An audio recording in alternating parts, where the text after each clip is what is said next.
हिंदुस्तान के सामने ये चित्र प्रकट करे कि अब कोई सीमा या कोई भूमि देने की बात दूर, अगर उसके अंदर कोई कुछ घुस आया है तो चीन को भी वापस भेजा था, पाकिस्तान को भी वापस भेजना है। खास करके ये मुद्दा तब ज्यादा महत्वपूर्ण है जब वहां रहने वाला भारतीय जो शिया मुसलमान ज्यादा संख्या में है वो अपने आप को ठगा महसूस कर रहा है और खुलेआम अंतर्राष्ट्रीय मीडिया के सामने हम भारतीय है कहकर भारत तिरंगा हाथ में लेकर आंदोलन कर रहा है। लेकिन आज बात संयुक्त राष्ट्र सभा में हुई बात से शुरू करते हैं और मैं इसको पहले डिप्लोमेटिक एंगल से समझना चाहूंगा, इसलिए पहले ओपी गुप्ता जी के पास चलता हूं। ओपी गुप्ता जी, हिंदुस्तान के इस स्टेटमेंट को कैसा देखते हैं आप?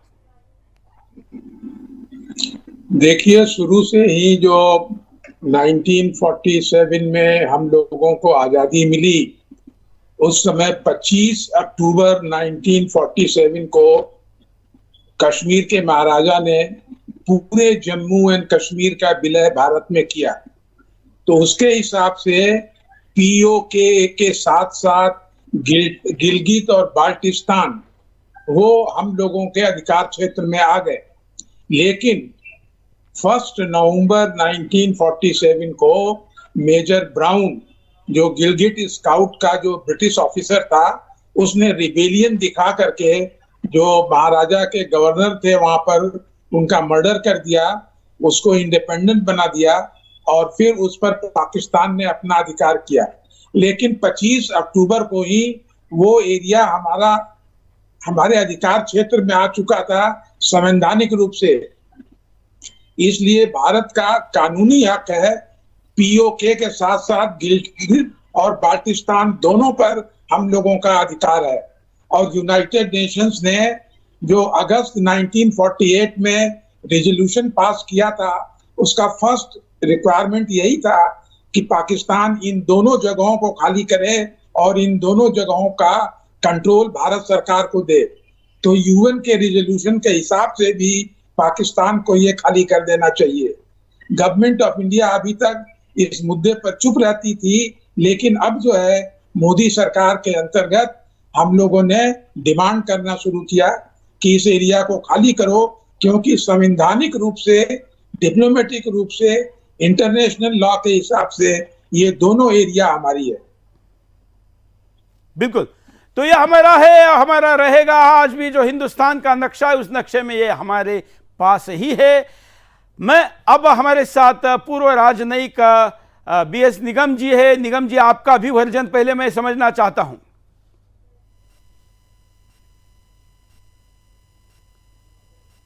बिल्कुल सही वक्त पर लिया गया फैसला है, क्योंकि इसमें और देर करना उचित नहीं था, क्योंकि अब हमें ये वक्त अभी और गंवाना नहीं चाहिए।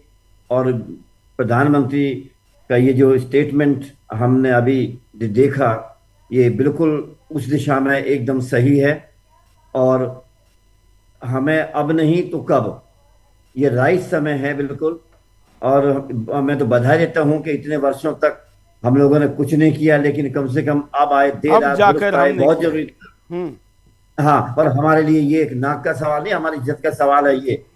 ये हमारे हिस्सा है, जैसे मेरे पूर्व वक्ता ने कहा, ये हमारा अधिकार है। हर तरह से ये हमारा हिस्सा है और ये है और रहेगा। इसलिए इसको हाथ में लेने के लिए पाकिस्तान को तुरंत खाली करना चाहिए, वरना ईंट का जवाब पत्थर से दिया जाएगा और हम इसको खाली करा के रहेंगे। जी बिल्कुल, हम इसको खाली करा के रहेंगे। हमारे साथ सेना के अधिकारियों के पास चलता हूं, लेफ्टिनेंट कर्नल जे सोधी जी के पास चलता हूं। आप इसे कैसा देखते हैं? आप एक सैनिक के नाते, सेना के अधिकारी के नाते, आपने डिप्लोमेट की प्रतिक्रिया सुनी है। जय हिंद सुरेश जी। जय। ये मेरा सौभाग्य है कि मैं आपके न्यूज चैनल में और विख्यात को पैनलिस्ट के साथ हूं। 1947 में जब भारत आजाद हुआ और पाकिस्तान एक नया राष्ट्र बन के उभरा, तब भारत में माइनॉरिटीज की संख्या 14% थी, जो आज की तारीख में बढ़ के 27% हो चुकी है। और 1947 में पाकिस्तान में माइनॉरिटीज की संख्या 25% थी, जो आज की तारीख में घट के सिर्फ 4% रह गई है। आए गए दिन हम पाकिस्तान में सुनते हैं कि हिंदुओं पे, सिखों पे, क्रिश्चियंस पे हमले होते हैं। ये सारी जो वारदातें हैं, ये 1947 से तो शुरू हुई, लेकिन 1973 के बाद बहुत बढ़ गई, क्योंकि 1973 में 14 अगस्त 1973 को पाकिस्तान ने अपना नया संविधान को अपनाया, जिसके तहत आर्टिकल 2 अल्फा के नीचे कहा गया कि पाकिस्तान एक इस्लामिक देश है और उसे इस्लामिक बातों को पूरा फैलाना चाहिए। और 1973 से लेके आज तक वहां पे लगातार हिंदुओं पे, सिखों पे और मुसलमानों पे और क्रिश्चियंस पे हमले होते जा रहे हैं। जहां तक पाकिस्तान ऑक्युपाइड जम्मू कश्मीर की बात है, ये हमारा था, है और रहेगा। 1993 में हमारे संसद ने एक स्पेशल रेजोल्यूशन पास किया जिसमें उन्होंने कहा कि पाकिस्तान ऑक्युपाइड जम्मू कश्मीर भारत का अटूट हिस्सा है। पिछले साल 27 सितंबर को हमारे रक्षा मंत्री राजनाथ सिंह जी ने कहा इन्फेंट्री डे दिवस के दिन कि हम बहुत ही जल्द पीओजेके को वापस लेंगे। और कुछ दिन बाद लेफ्टिनेंट जनरल उपेंद्र द्विवेदी, जो general officer commanding in chief northern command है भारतीय सेना के, उन्होंने कहा कि भारतीय सेना पूरी तैयार है, बस हमें राजनीतिक आदेश की जरूरत है। आज की तारीख में भारतीय सेना, वायुसेना, नौसेना पूरी तैयार है। सिर्फ जिस दिन हमें पॉलिटिकल लीडरशिप हुक्म देगी, हम पाकिस्तान ऑक्युपाइड जम्मू कश्मीर को वापस भारत में मिला देंगे। बिल्कुल, तो ये तो सेना का वर्जन है और सेना 24 घंटे तैयार रहती है और वही उसी आवेश में या उसी जोश में इस बात को कहा गया है। डॉक्टर सुधीर सिंह जी, आपका वर्जन। देखिए, ये गिलगित बाल्टिस्तान जो है, ये पंडित नेहरू के का जो एक अपना राग था, उसका एक परिणाम है। क्योंकि कश्मीर में जहां तक आज एलओसी है, वहां तक हमारी आर्मी पहुंची। 48 घंटे का उन्होंने मोहलत मांगा था। पंडित नेहरू को पता नहीं किस बुखार ने पकड़ लिया कि वो यूएन चले गए। आज तक कहीं उन्होंने नहीं बताया कि वो यूएन क्यों गए। तो जहां पर हमारी आर्मी रुकी, वहीं पर वो एलएसी खींच गई, उधर का हिस्सा पाकिस्तान में चला गया। लेकिन ये सारे पैनलिस्टों ने बोला है कि राजा हरि सिंह और भारत सरकार के बीच जो समझौता हुआ, उस समझौते के अंदर संपूर्ण कश्मीर भारत का हिस्सा है, अभिन्न हिस्सा है। तो ये भारत सरकार का दायित्व है कि उस हिस्से को भारत सरकार अपने भूभाग में मिलाए। मोदी सरकार ने इस पर एक अच्छा कदम ये उठाया है कि जब हमारी आकाशवाणी या सरकारी संस्थाएं मौसम की भविष्यवाणी जारी करती हैं प्रतिदिन, तो उसमें गिलगित बल्टिस्तान और पाक ऑक्युपाइड कश्मीर को भी जोड़ती है कि सकरादू में आज मौसम ये रहेगा, मुजफ्फराबाद में ये रहेगा। तो एक छोटा सा स्टेप तो हमने लिया है, लेकिन एक बड़ा स्टेप लेना होगा। लेकिन ये इतना आसान नहीं है, क्योंकि जो पाकिस्तान और चीन का जो एक भूभाग जुड़ता है और जहां से CPEC, China Pakistan economic corridor गुजर रहा है आज के डेट में, वो इसी हिस्से से गुजर रहा है। लेकिन वहां की पॉपुलेशन पाकिस्तान के होस्टाइल है, वहां सियाओं का बहुमत है, सियाओं को मारा जाता है। जनरल परवेज मुशर्रफ ने ओसामा बिन लादेन को आगे करके सियाओं की हत्या करी थी। आज भी सिस्टमिक तरीके से गिलगित बल्टिस्तान में सियाओं की हत्या हो रही है। हमें वो क्षेत्र लेना होगा। अगर हम ले लेते हैं तो हम अफगानिस्तान और सेंट्रल एशिया में हमारी सीधी पहुंच होगी, एक डायरेक्ट ज्योग्राफिकल कनेक्ट बनेगा और उस भारत को एक विश्व शक्ति बनाने में ये एक बहुत ही महत्वपूर्ण कदम होगा। लेकिन ये सरकार की इच्छा शक्ति और सरकार के जो सैनिक ताकत है, डिप्लोमेटिक ताकत है, इस पर निर्भर करता है। बिल्कुल। अब मैं कर्नल शैलेंद्र जी के पास चलता हूं। मैं शैलेंद्र जी आपके पास अंतिमता इसलिए आ रहा हूं कि कल ऑलरेडी 1 घंटे के कार्यक्रम में आपने बड़े विस्तार से यह विषय रखा था, तो आज का विषय हम डिप्लोमेसी से शुरू करके अब तक लेकर आए हैं। भारत सरकार ने, आपको याद होगा कल के शो में हमने कहा था कि भारत सरकार ने इस पर तुरंत पहल करनी चाहिए और हमारा कार्यक्रम खत्म होने के 3-3.5 घंटे बाद ही वो पहल संयुक्त राष्ट्र सभा में हो भी गई और आज हम दोबारा उस पर चर्चा करने के लिए तैयार है। हम आशा करते हैं कि शायद आज रात में कोई और एक्शन भी आगे हो जाए। शैलेंद्र जी, देखिए, 2 बातें सभी लोगों को समझ में आनी चाहिए। आपने जो कल कहा था ना, कुछ सही कहा था, सही हुआ। हाँ, कोई नई बात तो हुई नहीं। बिल्कुल, आपने सही बात बोलने का हक रखा, हिम्मत रखी, वो कल हो गई। दैट मीन्स हमारी सोच, हमारे देश की सोच और हमारी गवर्नमेंट की सोच एक्चुअली एक दिशा में चल रही है।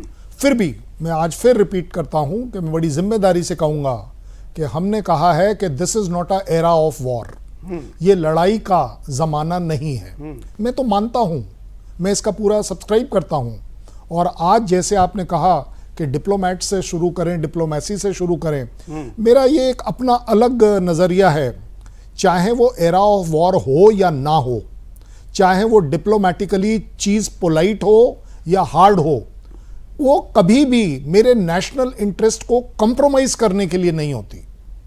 मैं कभी नहीं बर्दाश्त कर पाऊंगा कि अगर मेरे देश की कोई चीज कंप्रोमाइज हो रही है, क्योंकि मुझे लड़ाई नहीं लड़नी है, मैं लड़ाई लड़ना नहीं चाहता हूं, लेकिन मैं अपने देश की किसी भी तरह की चीज को कंप्रोमाइज नहीं करूंगा। इसी तरह यूनाइटेड नेशन में हम लोग हर साल ये फील करते थे कि पाकिस्तान हर बार बोलता है और हम हर बार नहीं बोलते हैं। आई थिंक एक नया ट्रेंड स्टार्ट हुआ है, और ये जो मैं अपने तरीके से अगर बताऊं कि ये बड़ी पुरानी कहावत चली आ रही है हमारे यहाँ, और बड़ी अच्छी सेइंग भी है कि अत्याचार करना पाप है। तो पाकिस्तान पीओके में अत्याचार कर रहा है, ये पाप है, ये सबको मालूम है। अत्याचार सहना उससे भी बड़ा पाप है, ये बात भी कही जाती है। अब वो पीओके के लोग जो पिछले 70 साल से अत्याचार सह रहे थे, पहली बार उन्होंने सिर उठाया है, क्लैरिटी के साथ बोला है कि हम पाकिस्तान आर्मी के साथ नहीं, हमें मंजूर नहीं है।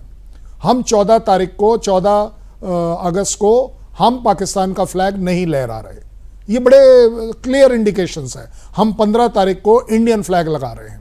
हम डिमांड कर रहे हैं लाखों लोग सड़कों पर आकर कि हमारे लिए कारगिल का दरवाजा खोलो। क्यों बोल रहे हैं?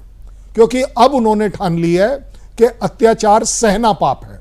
मैं इसमें एक और ऐड करता हूं, हिंदुस्तान मानवता के लिए इस तरह के अत्याचार को होते देखे, यह भी एक पाप है। हमें इस पाप से उभरना चाहिए। यह हो नहीं सकता कि वो जमीन, उस जमीन के बाशिंदे जो मेरे अपने भाई हैं, अगर वो किसी वजह से लड़ रहे हैं और हम वेट करें कि हाँ जी अमन हो जाएगा, संयम रखना चाहिए, डिप्लोमेसी होनी चाहिए। डिप्लोमेसी जरूर होनी चाहिए, सारी कंट्रीज को समझाइए, बताइए, स्प्रेड करिए ये मैसेज कि ये हो रहा है और इसके लिए हम ये कर रहे हैं। आप मुझे बता दीजिए, डिप्लोमेसी तो बांग्लादेश के टाइम भी चल रही थी, कितने लोगों ने ऑब्जेक्ट किया है आज तक? पाकिस्तान ने ऑब्जेक्ट किया है आज? कभी नहीं किया है। वो उनको तकलीफ है, वो एक अलग बात है, लेकिन उन्होंने ऑब्जेक्ट अभी आजकल कभी कहीं नहीं किया कि नहीं जी आपने ये गलत काम किया है। भाई आपके अपने लोग थे, आपके अपने लोगों ने बोला कि हमें इस तरह की टेररिज्म से निजात चाहिए कि आपकी पाकिस्तान की आर्मी ईस्ट पाकिस्तान में क्या कर रही है। सो अगर आप ओवरऑल देखें तो मुझे लगता है कि सारी सिचुएशंस बिल्कुल करेक्ट जगह पर है। डिसीजन मेकिंग गवर्नमेंट अपने आप में स्ट्रांग है, एक तगड़ा डिसीजन लेने की काबिलियत रखता है। मैं नहीं कह रहा हूं कि लड़ाई होनी चाहिए, लेकिन अगर हम पाकिस्तान को यह बोल सकते हैं कि खाली करो, दैट इज उनकी आर्मी खाली करे, तो जनाब डाल दीजिए ना कि 26 जनवरी तक खाली कर दीजिए। 26 तक टाइम तुम्हारा है, 27 का टाइम मेरा है। बड़ा सेरेमोनियल भी है कि यस इंडिया का अपना संविधान लागू हो रहा है।